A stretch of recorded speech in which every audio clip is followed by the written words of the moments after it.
Bonjour, je te souhaite la bienvenue sur ma chaîne YouTube. Je m'appelle Armelle Ondo. Alors aujourd'hui, nous allons parler d'un système de pensée. Il y a au moins 75% de femmes, sinon 90% de femmes, qui pensent que l'homme est régi par son sexe. Et que pour satisfaire un homme, pour qu'un homme reste avec nous, il faut forcément qu'il ait une relation sexuelle assez poussée, assez débridée. Mais ce que je voudrais te dire au travers de cette vidéo, c'est que c'est faux.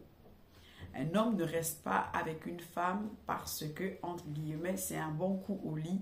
C'est vraiment un mauvais système de pensée. C'est un tout. Le sexe est important, mais le sexe ne fait pas la relation. Le sexe n'est pas le tout de la relation. Le sexe n'est pas le but de la relation. Alors, cette vidéo m'a été inspirée suite à une requête de la part d'une ancienne cliente à moi qui est venue me faire part suite à un boom financier. Son ami lui a confié qu'elle allait vers des sites pornographiques pour satisfaire son mari dehors parce que le dehors était dangereux. Alors, ça m'a fait rire parce que beaucoup de femmes pensent qu'il suffit de satisfaire son homme au lit, il suffit de faire toutes ses volontés, de faire ce qu'il faut faire et ce qu'il ne faut pas faire pour qu'il ne parte pas du foyer, pour qu'il demeure dans le foyer. C'est comme je l'ai dit au début, c'est un mauvais système de pensée. Ce que l'homme recherche, le thème de cette vidéo va s'intituler « Ce que l'homme recherche ». Qu'est-ce qu'un homme recherche quand il décide de prendre une femme? Qu'est-ce qu'un homme recherche quand il décide d'épouser une femme? Qu'est-ce qu'un homme recherche par-dessus tout? Alors, comme je ne suis pas une machine, j'ai un petit pense-bête pour les points pour que je ne puisse pas oublier. La première chose qu'un homme recherche chez une femme, c'est la confiance. C'est la première chose. Et dans le livre de référence, que le livre de Proverbes 31, on nous dit « Le cœur de son mari a confiance en elle ». C'est la première chose. Il y a plusieurs femmes qui se plaignent « Mon mari ne parle pas avec moi. Je ne sais pas ce que mon mari fait. Mon mari ne se confie pas à moi. Mon mari ne me dit pas ce qu'il pense. J'ai du mal à communiquer avec mon mari. » C'est un signe d'un manque de confiance. L'homme, en fait, avant de s'ouvrir à une femme, il a besoin d'avoir une totale confiance en elle. Même si c'est son épouse. Et la confiance, c'est quelque chose qui se cultive auprès d'un homme. La deuxième chose, quand on parle de confiance, donc ça va à une femme qui le rassure. Parce qu'il a besoin d'être rassuré avant de se livrer. La deuxième chose, l'homme a besoin d'une femme qui est stable. Elle lui fait du bien et non du mal tous les jours de sa vie. L'homme a besoin d'une femme, recherche une femme qui est stable émotionnellement. Une femme qui ne va pas faire quelque chose aujourd'hui parce que ça va dans son sens et qui demain ne fera pas parce que ça ne va pas dans son sens. C'est simple. L'homme recherche une femme qui est stable dans ses émotions. En gros, une femme qui sait aller au-delà de ce qu'elle pense, au-delà de ce qu'elle ressent. Ce n'est pas une forme de martyr, mais parfois c'est remettre à plus tard. Et le fait de ne pas agir selon nos sentiments et nos émotions nous évite aussi beaucoup de problèmes, nous évite aussi de commettre des actes sous l'impulsion des sentiments et des émotions qui sont éphémères, bien sûr. Donc on ne peut pas se fier sur les sentiments et les émotions pour agir vis-à-vis d'un homme. Alors il recherche une femme qui est stable. Une femme qui est stable, c'est une femme qui a pleinement la domination sur ses émotions et sur ses sentiments. Il ne détermine pas ses actions.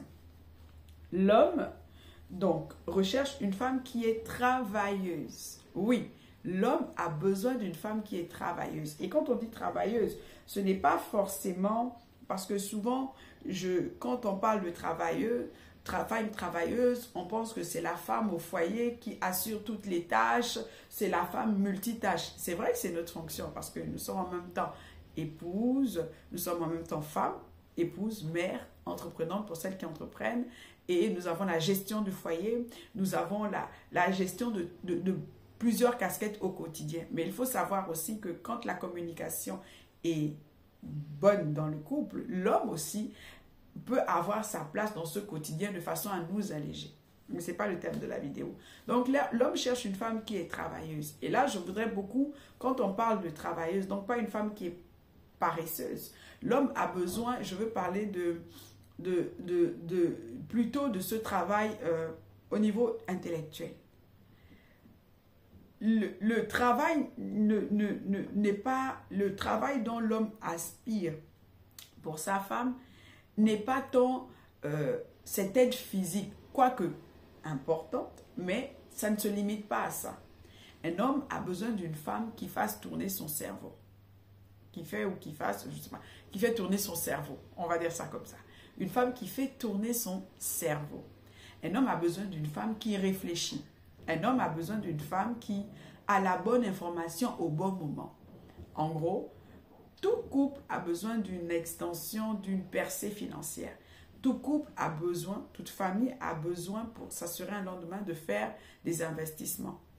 L'homme aimerait rentrer à la maison, avoir le souhait, par exemple, d'investir en achetant un terrain ou en créant une entreprise. Il aimerait que sa femme puisse l'aider. Donc, elle va aller chercher des informations, elle ne va pas passer le temps devant la télé, elle va œuvrer dans le sens de cet investissement pour le bien-être de la famille. Donc, l'homme a besoin d'une femme travailleuse, pas une femme qui se repose sur lui constamment.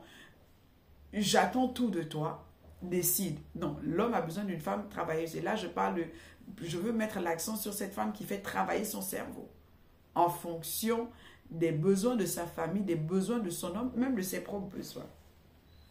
L'homme a besoin d'une femme donc qui cherche à accomplir quelque chose de ses mains.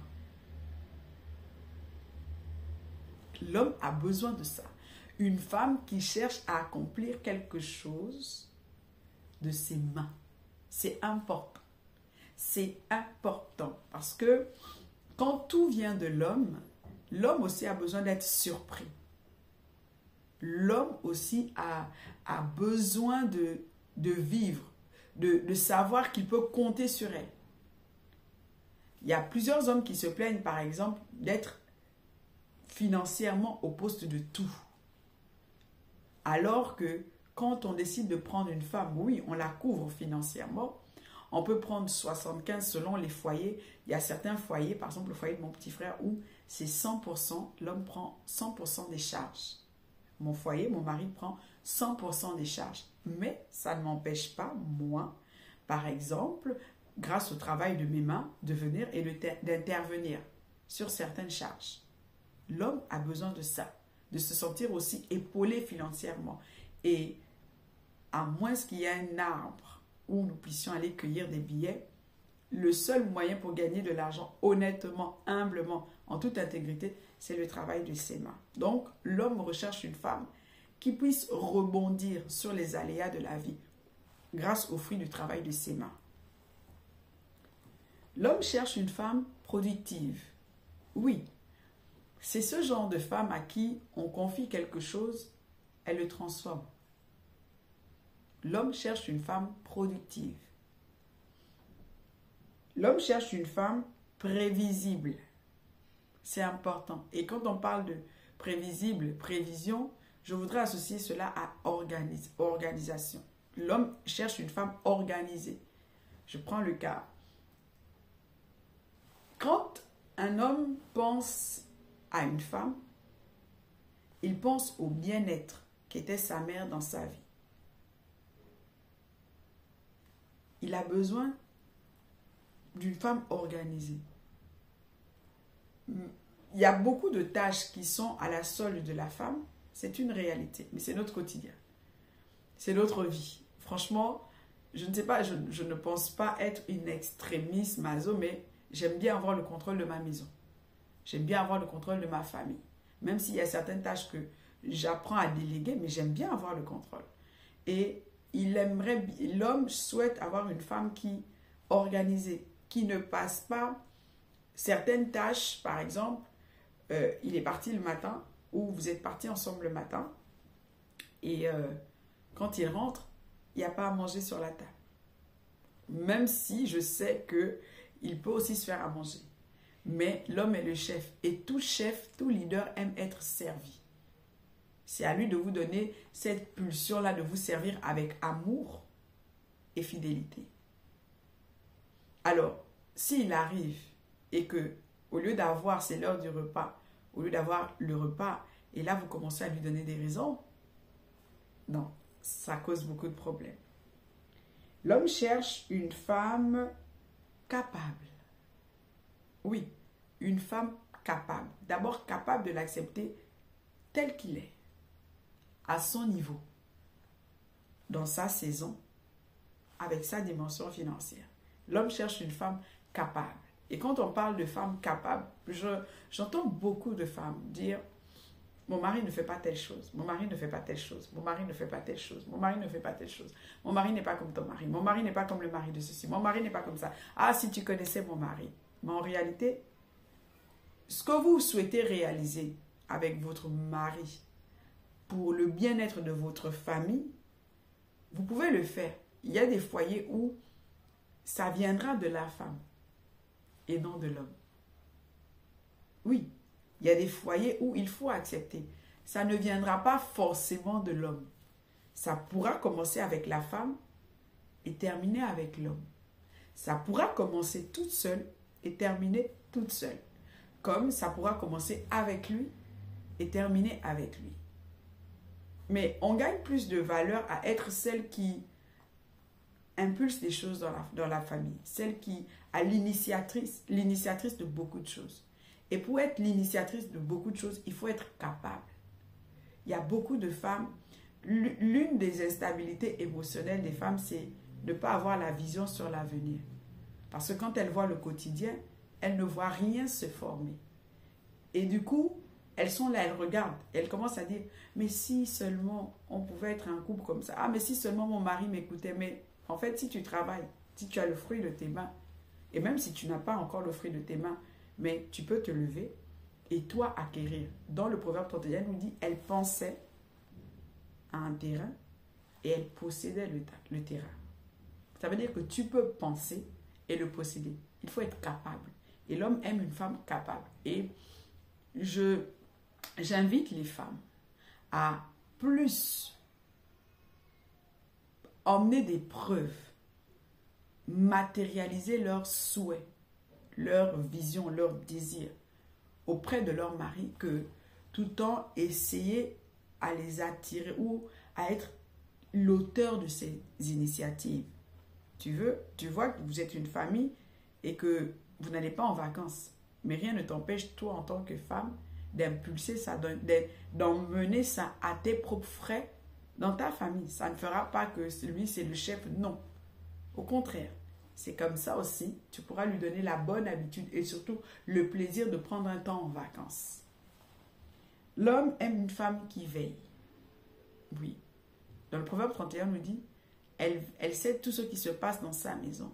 Donc une femme au contrôle, une femme qui veille. La femme est la protection de l'homme. La femme est la côte du côté gauche.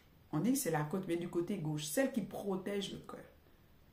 Par exemple, quand une femme a conscience des besoins de son mari, physiologiques, spirituels, physiques, elle veille sur lui. Quand je dis spirituel, tout homme a besoin d'une couverture spirituelle.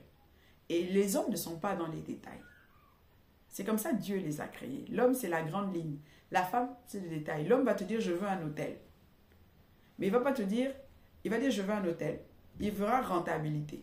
Mais la femme, elle dira, ok, tu veux un hôtel, mais un hôtel, l'homme va dire, je veux un hôtel de 24 chambres. La femme va dire, ok, moi, dans un hôtel, il faut que les chambres soient comme ci, comme ça. Ça c'est la capacité de la femme.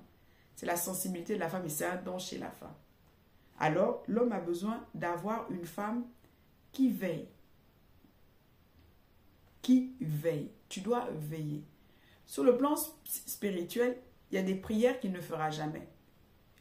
Ah, c'est un homme, par exemple, va peut-être désirer ne pas tromper sa famille, désirer être le meilleur père, le meilleur époux, le meilleur leader, le meilleur coach pour sa famille. Mais il va peut-être le désirer, mais il ne va pas prier. Alors que la femme, elle peut prier en fonction. Pour qu'il soit toujours un mari aimant, un père là pour ses enfants, un bon coach, un bon leader, celui qui impulse les bonnes décisions, les bons mouvements, celui qui sécurise, qui abandonne. La femme, elle peut le porter comme ça dans la prière. L'homme, par exemple, il va dire, Seigneur, je sors, garde-moi, garde mon départ, garde mon arrivée, que tes anges me gardent. Mais la femme dira, oui Père, quand mon mari sort, garde-le. Garde chacune des paroles qui sortira de sa bouche. Ne détourne pas son pied ni à gauche ni à droite.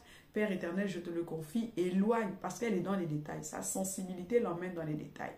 Donc, il a besoin d'une femme qui veille sur lui spirituellement. Ici, je m'adresse aux femmes.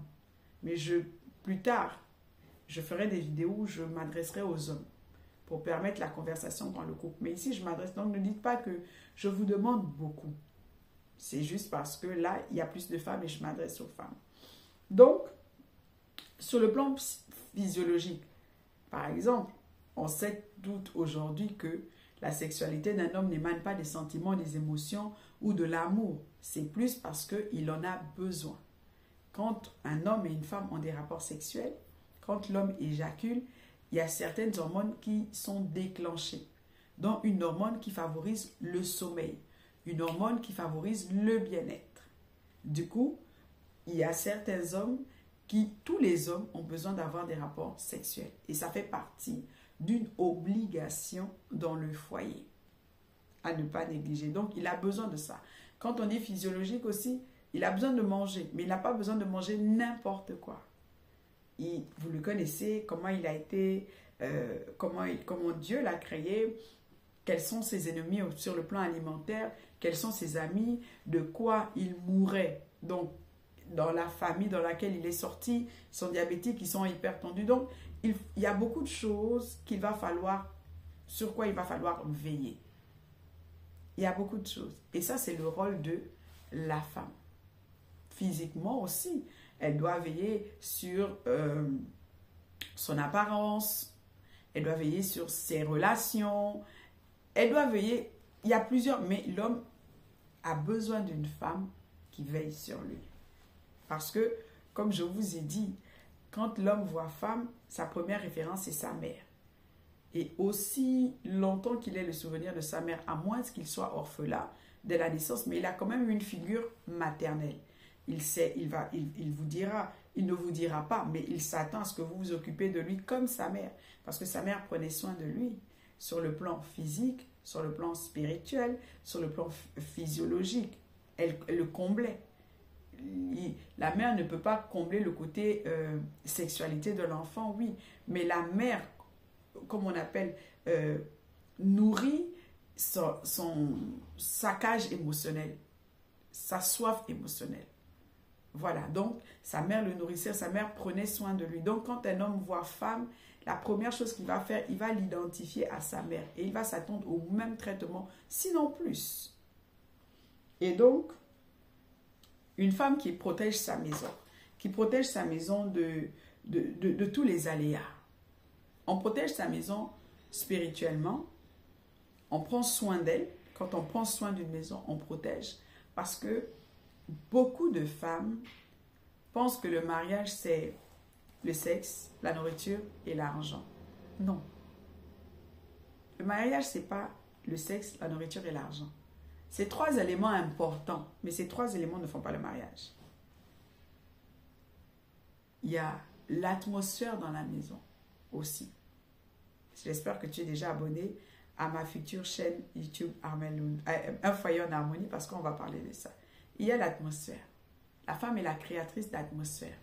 Une maison, on sait, on peut qualifier le caractère d'une femme quand on rentre dans sa maison, l'atmosphère qu'elle crée dans la maison. Quand la femme est fâchée, tout le monde est frustré. Limite, la maison se disperse. L'homme a le contrôle sur la famille, donc la femme et les enfants. Mais la femme a le contrôle sur le foyer. Et c'était la créatrice de l'atmosphère du foyer. Quand vous voyez une maison où baigne l'amour, la paix, la joie, ça vient de la femme. Parce que l'atmosphère même, la décoration, l'approvisionnement, les repas, les anniversaires, tout ce qui peut créer le nous, qui renforce la relation familiale. vient de la femme. Vient de la femme. Alors, un homme, si sa femme a su créer cette zone de confort, ce bunker, il n'aura pas besoin de la tromper. Quand il sera dehors, il sera comme fatigué. Il fera ce qu'il a à faire, mais il reviendra toujours à la maison. Et ça s'apprend. Et pour cela, cette partie-là, j'ai décidé de créer la chaîne YouTube qui s'appelle Un foyer, mon foyer, un foyer en harmonie. Ça va être comment créer une atmosphère, comment gérer un foyer de façon pratique. Parce que ici, de façon pratique et théorique. Ici, je parle beaucoup, mais là-bas, il y aura beaucoup de théorie et de pratique. C'est important de savoir que voici ce que votre maison doit refléter. Vous savez, quand une femme crée une maison avec une très bonne atmosphère, quand votre mari a des soucis dehors, ou votre mari a des énigmes dehors, quand il rentre dans la maison, le simple fait d'être dans cette atmosphère, accueilli comme ça, l'ambiance à la maison fait en sorte qu'il trouve des solutions. Son âme est reposée, son esprit est au repos. Et là, il est en même de trouver des solutions. Et c'est comme ça on protège son foyer. On ne le protège pas que par son apparence physique. Et c'est là, en fait, on regarde, on reconnaît une femme, une vraie femme. Et ça, il y a 20 points, mais je vais m'arrêter aujourd'hui à 8 points. Donc, vous devez protéger votre foyer. Protéger et maintenir une certaine atmosphère. Et il y a un secret pour ça. Et votre foyer doit être un endroit où il fait bon de vivre. Là, j'ai parlé de 8 points. Et je vais revenir sur le sujet au début. Voici 8 points parmi tant d'autres. Mais j'en ai sélectionné 20. Important. 8 points parmi tant d'autres qui feront ce dont un homme a besoin pour demeurer avec une femme. Aujourd'hui, vous avez l'expansion financière. Et tu ne te limites qu'au sexe. Quand vous avez une grande percée financière, c'est une porte qui s'est ouverte.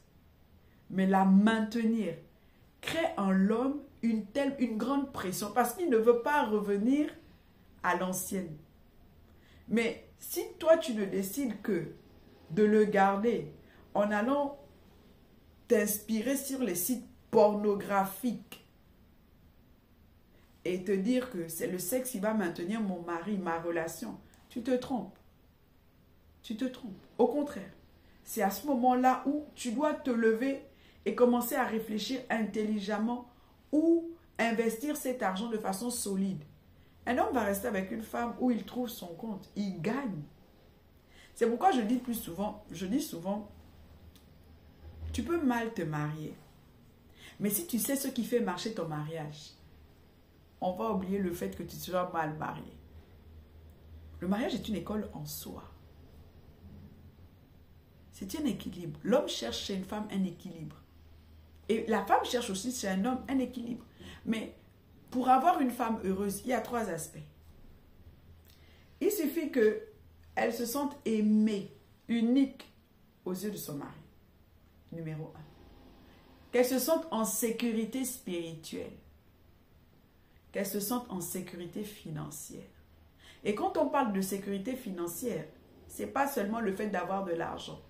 Elle doit se projeter dans l'avenir et quand elle voit son avenir, elle est rassurée. Il y a près de, je veux même dire, je veux pousser 91% de femmes sur la terre. Tu vois ta femme, elle boude, tu ne sais pas pourquoi elle boude. Je reviendrai sur cette vidéo. Ta femme boude, mais tu ne sais pas pourquoi elle boude. Je vais te dire pourquoi elle boude. C'est parce que quand elle te voit, quand elle voit votre famille, elle ne voit pas d'avenir. Et ça la stresse. Elle se met en colère. Elle prend une nature qui n'est pas la sienne. Mais là encore, je l'ai dit, tu n'as pas besoin d'attendre ton mari pour pouvoir te projeter dans l'avenir. Et ça, il y aura une autre chaîne YouTube qui va s'appeler Femme et qui est déjà créée, mais que je publierai peut-être sur le lien de cette vidéo. Tu vas t'abonner, ça s'appelle Femme et Business. Tu es une épouse, tu es une mère, tu es une femme simplement. Mais tu voudrais toi aussi te révéler dans les affaires, mais de façon intègre. Tu veux aussi toi aussi avoir cette affaire qui te permet de projeter un avenir. Parce que c'est ça en fait. Quand une femme ne voit pas son avenir, elle est perturbée. Quand une femme ne voit pas le bout, la direction. Donc, c'est toutes ces choses-là qui maintiennent un homme dans la maison. C'est toutes ces choses-là qui font en sorte que un homme ne te quitte pas. Ce n'est pas le sexe. Il ne faut pas réduire le mariage au sexe. Il y a des couples qui ne peuvent pas avoir des rapports sexuels pour plusieurs raisons. Ils traversent un temps d'impuissance. Par exemple, le mari est devenu impuissant suite à une maladie. La femme vient d'accoucher et elle a été tellement traumatisée que psychologiquement, physiologiquement, elle doit s'en remettre. Il y a la distance aussi. Il y a, vous avez la distance, vous avez des problèmes de libido qui font en sorte qu'ils ne peuvent pas avoir des rapports sexuels. Mais ils sont ensemble. Mais ils sont heureux. Et ils sont fidèles. Et il n'y a pas de masturbation. Oui, ça existe. Ça existe. C'est dommage maintenant que cette percée financière arrive, au lieu de te développer, de créer une zone de confort, toi tu vas te limiter seulement au sexe en allant t'inspirer des films pornographiques. Et là encore, je ne veux pas rentrer dans ce que le film pornographique va projeter dans votre couple. Je ne veux même pas parce que ça va créer un désordre et tu vas le perdre. Non, tu vaux plus que ça. Tu n'es pas le bouffon du roi, la bouffonne du roi. Tu n'es pas la récréation du roi. Non. Tu dois développer plusieurs aptitudes qui font en sorte que avec toi, ton mari soit rassasié. Il y a un rapport sexuel, il y a une façon d'avoir des rapports sexuels avec son mari qui le rendent fidèle. Qui le rendent fidèle. Ce cours c'est un cours que plusieurs femmes que j'ai déjà, qui fait, je crois qu'il dure 7 jours, que je vais encore amplifier. Il sera bientôt disponible. Qui le rendent fidèle. Et je vous assure, toutes les femmes qui ont fait cette formation, quand elles m'envoient les messages, elles disent, mais Armelle, on ne savait pas. On ne savait pas. Toi, tu es son épouse. Comme je dis souvent, quand un homme t'a épousé, tu n'es pas en élection, tu es l'élu. Et l'élu ne se comporte pas en fonction de ce qu'il y a dehors. L'élu se comporte en fonction de ce qu'elle crée à l'intérieur.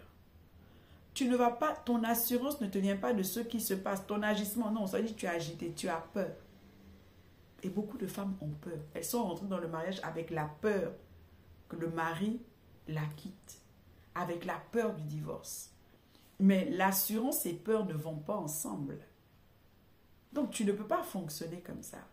Tu ne peux pas te dire, comme le dehors est risqué. Non. En vérité, ce que tu dois faire, c'est comment créer l'atmosphère dedans pour que quand ton mari se retrouve dehors, il a l'impression qu'il est dans le feu. Et puis quand il rentre à la maison, il est près de l'oasis. Il est désaltéré. Sinon, tu ne peux pas, on n'a pas été créé. Le mariage, ce n'est pas, je dois fonctionner, je dois marcher que derrière lui, derrière lui, derrière lui. Non. Que Dieu te bénisse. J'espère que cette vidéo vous aura plu. Et j'ai une grande nouvelle, je n'ai plus de compte Facebook. J'ai définitivement quitté Facebook. Au moins pour le moment, et j'espère pour des années, parce que c'est un réseau social que je n'affectionnais pas et j'avais vraiment le désir de le quitter. Alors, mais vous pouvez partager cette vidéo sur Facebook au travers de vos différents comptes. Partagez autour de vous. Partagez à tout le monde, à tout le monde, à tout le monde, à tout le monde. N'oubliez pas de la liker. N'oubliez pas de vous abonner aussi. Et toutes les femmes mariées qui souhaitent adhérer au camp, les inscriptions vont s'ouvrir. Les inscriptions vont s'ouvrir. Donc, je suis en train de préparer tout ça. Et il y aura des cours individuels aussi où vous pouvez prendre certaines sessions sur la communication, sur l'organisation et sur la sexualité aussi. Aujourd'hui, on a parlé de la sexualité, sur les différents, comment développer la confiance. Il y aura plein de cours que vous pouvez acquérir, vous former et revenir vers moi. Sachant qu'un cours, quand vous prenez un cours avec moi, cela vous donne droit à un entretien. Donc, un cours va avec un entretien. Et ensuite, si tu souhaites travailler avec moi de façon individuelle, je te laisse le lien. Je vais te laisser mon mail, je vais te laisser mon WhatsApp professionnel. Tu pourras simplement me contacter et là, nous allons voir dans quelle mesure et si cela dépend de mes compétences afin qu'on puisse travailler ensemble. Et je voudrais aussi terminer par cela. Vous savez, la semaine dernière, j'ai eu 3 mauvaises nouvelles. Grâce à Dieu, ce n'est pas des mauvaises nouvelles qui émanent de ma famille. J'ai eu affaire à 2 divorces. Et j'ai eu affaire à une mort. Alors, je vais commencer par les 2 divorces. Les 2 divorces, c'était... c'est une personne que je connais dont le mari m'a écrit. Il me suit ici. Il m'a écrit pour me dire que sa femme a demandé le divorce. Un autre, je l'ai appris. Et j'étais choquée en fait. J'ai mis du temps. Il m'a écrit à 5 h du matin. Moi, j'ai vu le message au coup de 7 h. Mais je crois que j'ai répondu, il était 23 h, minuit par là. Sinon 22 h. Donc, j'ai mis du temps à répondre. Je suis allée vers la femme parce que je connais la femme. Je lui ai dit, il n'y a plus quelque chose à faire, tu es sûre? Elle m'a dit qu'il n'y avait plus rien à faire. J'étais choquée. Vous voyez, on peut éviter le divorce. On peut vraiment éviter le divorce. Il n'y a aucune situation sans solution. Le divorce est un échec en soi, surtout quand il y a des enfants.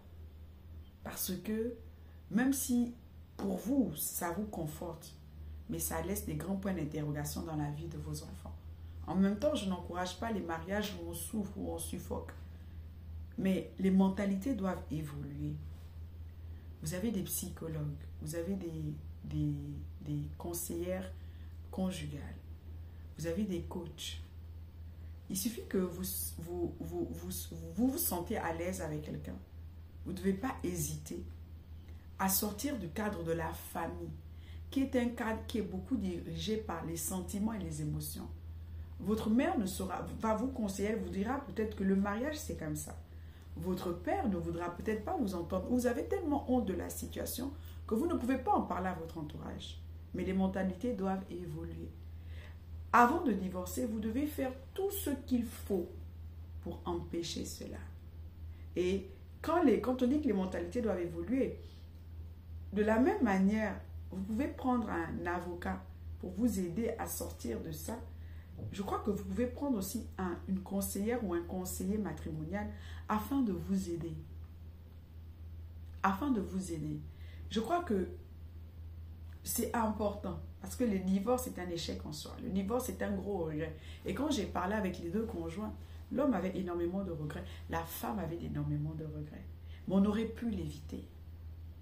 On aurait pu l'éviter.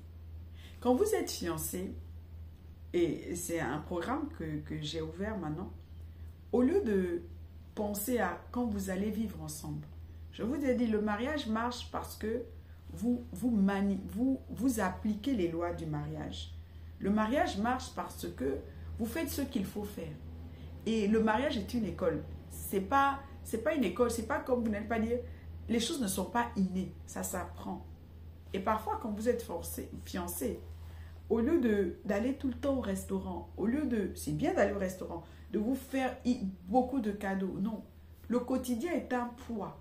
Seuls les héros s'en sortent dans le quotidien. Je vous conseille, ensemble, formez-vous. Voyez un conseiller matrimonial, conjugal. Faites des formations ensemble. La communication, appuyez beaucoup dedans. Il y a la communication quand tout va bien. Il y a la communication verbale, la communication non verbale. Il y a la communication en temps de crise. Il y a identifier le problème dans la crise. Parce que pour beaucoup de couples, quand il y a le problème, qu'est-ce qu'ils font? Ils se retournent l'un contre l'autre. Et puis le problème, il est là, il les regarde. Non. Écoute, on a un problème financier. On a un problème, je ne sais pas, sexuel. On a un problème. Qui peut nous aider? À qui on peut parler? Venez vers moi. Moi, ça me désole énormément, en fait, de savoir qu'on arrive à un divorce, mais on n'a pas tout essayé. La famille va vous conseiller selon les sentiments et les émotions, mais vous avez besoin d'un avis sans jugement extérieur. Alors, venez vers moi avant de divorcer. Si tu m'entends, tu veux divorcer, viens vers moi. Tu as la pensée de divorcer, viens vers moi. Viens vers moi. Contacte-moi, dis j'ai là, je veux divorcer et on essaie d'en parler. Et étant fiancé aussi, si vous vous apprêtez à vous marier, venez vers moi. Venez suivre mon programme de 1 an qui brosse tous les domaines parce que vous avez besoin d'une base pour fonder. Venez vers moi. Parce que divorcer, c'est un échec en soi. Tout peut s'arranger. Tout peut s'arranger. Même quand tout, je dis bien tout peut s'arranger. Et divorcer, c'est une porte de sortie, mais qui ne vous fait pas forcément du bien. Alors, essayez tout, faites tout avant de prendre l'option du divorce. Et je voudrais parler aussi, et voilà, c'est un couple que mon mari et moi, on affectionne énormément. Énormément. On était toujours avec eux, enfin, on n'était pas intimes, mais on les affectionnait énormément. Et le mari étant malade, un jeune couple de 35 ans, le mari étant malade, il est décédé. Et ça nous a fait froid dans le dos parce que c'est justement l'envers du mariage. Et ça arrive aussi. Ça ne devrait pas, mais ça arrive. Et je vous assure, ça met des points sur les i. Ça ferme des phrases, ça cloue au sol. Et quand vous voyez ça, en fait, et que vous avez votre époux, et que tout se passe bien, ou il y a des petits chichis comme dans tous les couples, ça fait mal. Donc, la semaine dernière, j'ai dû être confrontée à tout cela. Il y a un couple que j'admirais beaucoup, qui est en train de divorcer aussi, et je cherche à savoir le pourquoi du comment. Mais tout problème a une solution. Que Dieu vous bénisse. Je vous dis à la prochaine. Donc, on partage, on like, on s'abonne, on active la cloche de notification, on laisse un commentaire et on repartage. On va et vient, on repartage. On va et vient, on repartage. Ah oui, et la bonne nouvelle, mon livre Relevé par la prière est en train d'être positionné sur Amazon, donc tu pourras le commander directement. Dieu te bénisse et à la prochaine. Merci.